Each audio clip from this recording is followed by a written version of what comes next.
Hi everyone, it's Amy here from the blog I Think Therefore I Teach. Welcome to your next criminology video. It has been a while since I've had a chance to do any more videos, but I finally had a break in my assessment marking, so I thought I would do a few more videos to help you with your upcoming criminology exams. So let me make myself smaller. Should do. And let's get cracking. So this one is for sociological theory, so it's 2.3, but it's the second part, it's part 2. So you'll find part 1, which goes over Marxism and Durkheim, on another video also on YouTube. So this is the second part, this is part 2 of the sociological theories that I started in lockdown. Alright, so theory 4 that you need to know about is called interactionism or labelling theory. This theory came from Howard Becker and Edwin Lemert. They argue that crime is socially constructed, which means that it's created by society. What is right and wrong is constructed by us. So those with power decide what is a crime, so our legal system, and what is deviance. Deviance is far more judged about based on society and what people accept as or see as acceptable and not acceptable. Acts are criminal until a society names them as such. When people commit deviant acts, they are labelled. Labelling means that the person themselves and the society sees the person as deviant, so you become that label. This can also then lead to what is called a self-fulfilling prophecy. So we as a class discussed what self-fulfilling prophecy means and your interpretations of that. But one interpretation can be that when you're given this label, you then become that label. That label then becomes part of your personality and you then fulfill that label. So it becomes a self-fulfilling prophecy. So if you're from a certain area, for example, that's known for a lot of violence or crime, you might be labelled, oh, you're from that area. That then becomes a self-fulfilling prophecy. Well, I'm already labelled as someone from the area. I might as well then turn to crime. A labelled person is more likely to be marginalised, so put on the margins of society, and then join a subculture that possibly engages in deviant behaviour.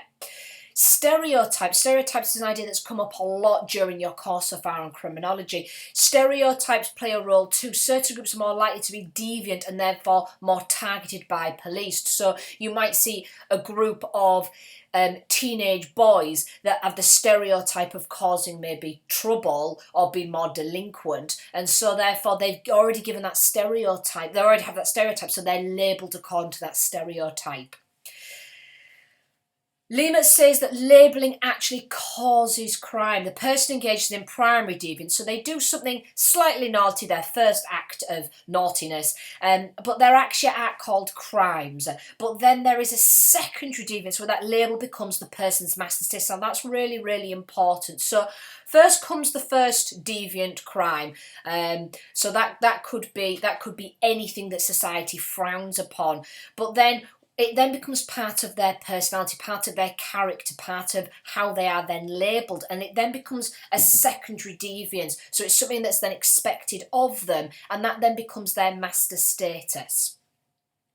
It becomes their main identity, e.g. the thief, or you're the thief. So you may have done one primary act of stealing, but then that then becomes your label, or you're the thief, watch them. We watched a couple of clips that go with this. The first clip on here I do recommend. It shows the ideas of how labels are given. So it looks at the idea of smoking marijuana in America. In certain states in America it's legal. If you go across the borders to another state though, it's then illegal. So you get that label of, oh, you smoke marijuana as a primary identity, but then that becomes your label. I also highly recommend the Brown Eyes, Blue Eyes. You will find, sorry, excuse me, I just had my lunch. You will find that on YouTube. I highly recommend it. It's about 20 minutes long, or certainly you can get a good gist of it within 20 minutes. But the Brown Eye, Blue Eyes experiment really shows how labelling can affect people's behaviour. We then had a go as a class at answering this question, explain the labelling theory of criminality, 6 marks, using these words to help get familiar with how these words can be applied to such a question.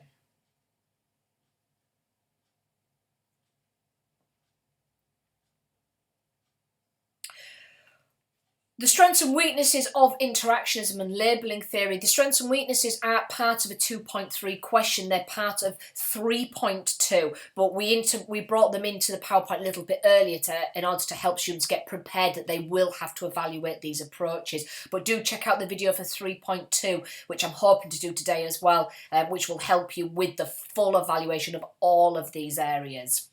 So the strengths are, it does highlight that the police and others in society create crime by applying labels based on stereotypes or typifications. You become that type. This may explain why certain groups seem to have higher crime rates, so for example the working class or minority groups, due to the bias in policing. It also highlights the role of the media in defining and creating deviance and producing moral panic, so the way that the media identifies what deviance is and what things should and should not be done, and then therefore they then become part of that person's label or that group's label. The weaknesses, however, not everyone who is labelled lives up to that label. The theory is too deterministic. So just because you're a teenager or from a working class background or live in a certain area in town doesn't mean you're automatically going to be a criminal or you're going to do a crime. It makes the offender have victim status, which ignores the real victims. So they then get the victim says, oh, it's because of my label, but you forget about the real victims in that case.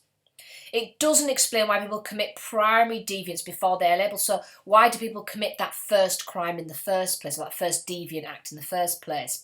It also doesn't explain why the labels are applied to certain groups and not others. So for example, we very rarely label people for white collar crime. We rarely see somebody that's middle class that has a very good job, an awful lot of money, wears a suit. They don't get labelled as deviant or criminal, yet they might be responsible for things like fraud. So why are we so quick to label people from certain areas and that bias that comes with it, but not with others? So it doesn't explain how labels are actually given. The second part of this PowerPoint, and the final part of 2.3 is theories 5 and 6. This is left and right realism. Left and right realism come from the different political views that people can have. So the political perspective that someone might hold might influence the way they see crime, deviance, and what should be done about it as well. So right realism is for people that take a right-wing political approach. Left realism is for a left-wing political approach. So for right realism, somebody who has a right realist view asserts that criminals make a choice. They are responsible for their actions. They make a choice to commit that crime. Charles Murray is the big name that comes with this. He says that crime happens because of poor social bonds, such as absent fathers, so boys growing up without strong male role models, so inadequate socialisation. This is not poverty or inequality, so this is not based on poverty or inequality, but a lack of good social structure, so nuclear family. So this idea of mum and dad, etc., that family structure. Society must make the costs of crime more severe and take a hard line on it, and they must discourage family breakdown. So this really does argue that it's the way that you're brought up, the social bonds that you create, or the lack of these, that causes crime. Whereas on the other hand, left realism is the impact of society. Society causes these things. So especially deprivation can cause crime. So for example, capitalism. Capitalism creates this inequality. This is very much the Marxist approach. The winners and the losers, especially for the working class. So capitalism encourages materialism and consumerism. People want wealth. People want to do better. People want to bring themselves out of the poverty or inequality that they might be in. And because of that, they might then turn to crime.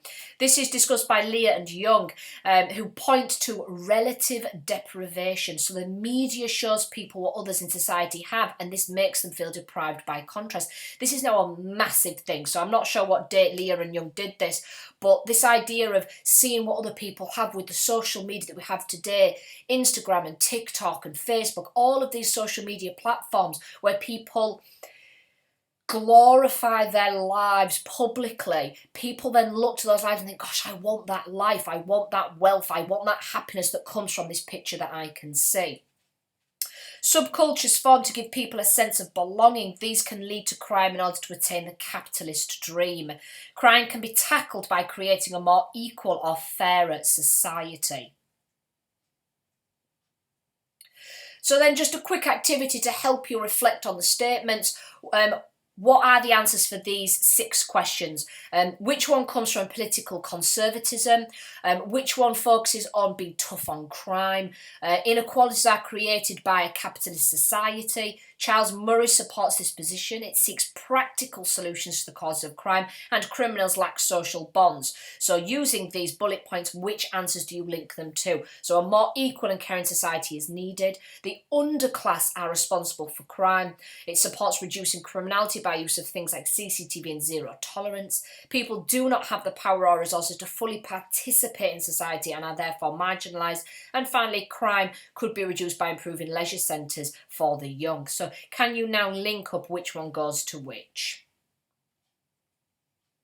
Finally, an activity that we did just to close off this 2.3 was to have again a look at left and right realism using the Karen Matthews case. This is a case I really recommend you understand and know about. It will certainly help you with your second year. So how would you approach this, or how would both sides approach this case? So left realism would look at the poverty, the working class and the inequality. So can you see those things in the Karen Matthews case? Or right realism would look at, oh, there's something missing there.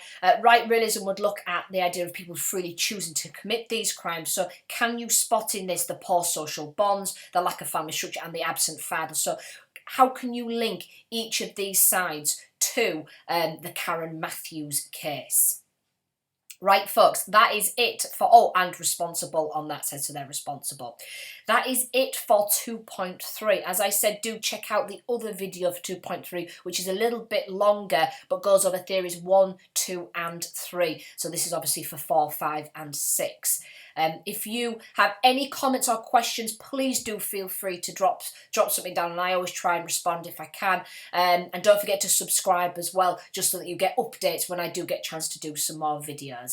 Thanks very much for watching, everyone. Bye for now, folks.